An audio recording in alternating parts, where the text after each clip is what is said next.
Muito obrigada, ministro, pela sua presença e também secretário especial de Cultura.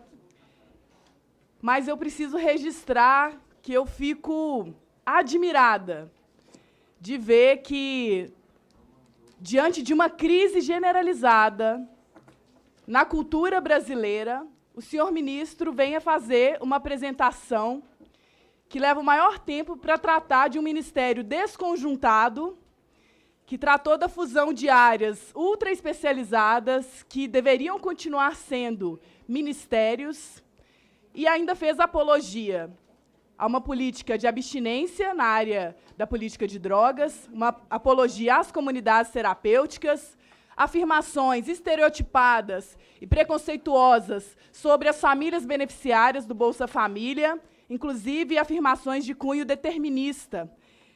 Mas o nosso tema é cultura e que tem a ver com essas outras agendas também. Infelizmente, o senhor ministro não conseguiu concatenar a importância dessas áreas de uma forma articulada.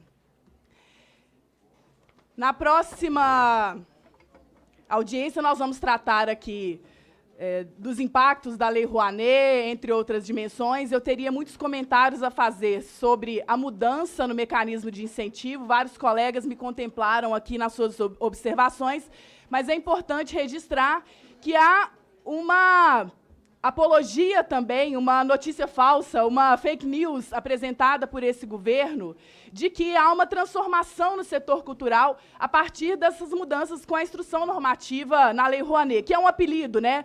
Uma das notícias falsas é que há uma mudança no nome da lei. Não, não há mudança no nome da lei, porque a lei é um apelido, como o próprio ministro disse aqui, quando é chamada de Rouanet. E a lei trata do Fundo Nacional de Cultura, que deveria ser o principal mecanismo de desenvolvimento da cultura, porque é um fomento direto, investimento direto do Estado às políticas culturais. Isso, sim, contribui para uma democratização real dessa política no nosso país. Mas sobre a extinção do Ministério, um argumento que foi dito pelo governo Bolsonaro é que se tratava de uma economia.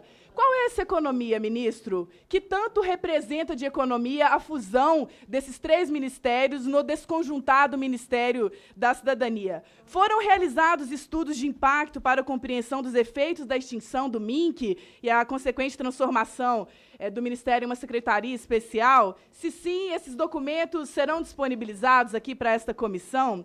E já que esse argumento da economicidade não nos parece convincente, não há base real até o momento apresentada pelo governo, quais outros argumentos embasariam a decisão de extinção do Ministério da Cultura? Quero saber também sobre a Ancine. Nós estivemos ontem numa diligência com o ministro do TCU e estamos preocupadíssimas com a paralisia do setor audiovisual. E há uma decisão da Ancine que não corresponde às orientações do TCU, embora nós possamos fazer também algumas observações sobre como se deu esse processo do TCU, mas o fato é que a Ancine foi muito além do que o TCU determinou, e a Ancine paralisou todo o setor, e isso tem um impacto terrível, um prejuízo econômico, sociocultural para a sociedade brasileira que não tem tamanho. E gostaria de saber por que essa orientação do governo Bolsonaro de paralisar o setor audiovisual. Também sobre os conselhos.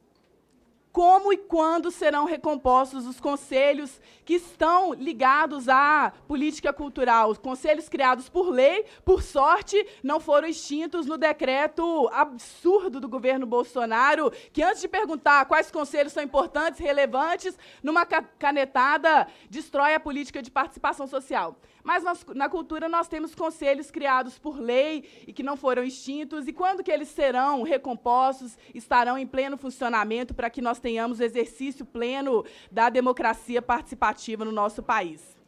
Em relação à transparência, denunciamos que a ação do governo Bolsonaro de retirar do site do Ministério da Cidadania uma série de informações relacionadas às gestões anteriores do Ministério da Cultura tem um impacto gravíssimo.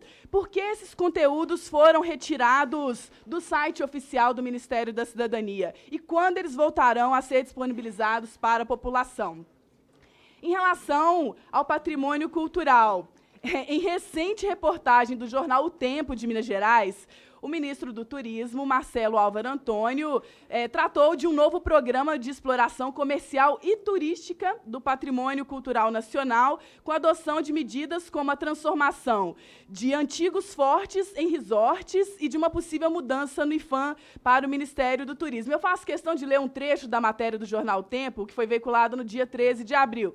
Diz que a ideia é potencializar e estimular o turismo nessas áreas, né, de praias e esses locais que não são explorados comercialmente, dentro de terrenos da Marinha, por exemplo, passariam a poder ser utilizados para a criação de espaços privados, como acontece em Cancún, no México. De onde veio a ideia brilhante de imitar Cancún? Por que essa escolha de, na política do patrimônio, aliada ao turismo, se faça uma entrega do patrimônio cultural de maneira mercantilizada e ainda por cima pouco autêntica, eu diria até cafona? Qual a percepção dos senhores sobre o impacto de tais medidas sobre o patrimônio cultural brasileiro e sobre o amplo acesso aos bens culturais no país? E, finalmente, hoje nós estamos recebendo indígenas em Brasília, no marco do acampamento Terra Livre, na mobilização em defesa desses povos que são originários do nosso país. Qual é a política do Ministério da Cidadania, da Secretaria Especial, para os povos e comunidades tradicionais, especialmente também os quilombolas, em relação à Fundação Palmares? E, para concluir, eu diria que, em relação à pasta da cultura, esse ministério é da asfixia, é da paralisia total, é da falta de respostas, da falta de concepção, da falta de planejamento, e nós lamentamos muito isso, porque nós queremos defender a cultura brasileira, lutar por mais orçamento para a política cultural no nosso país, e nós não temos correspondência nessa gestão atual para esses objetivos. Muito obrigada.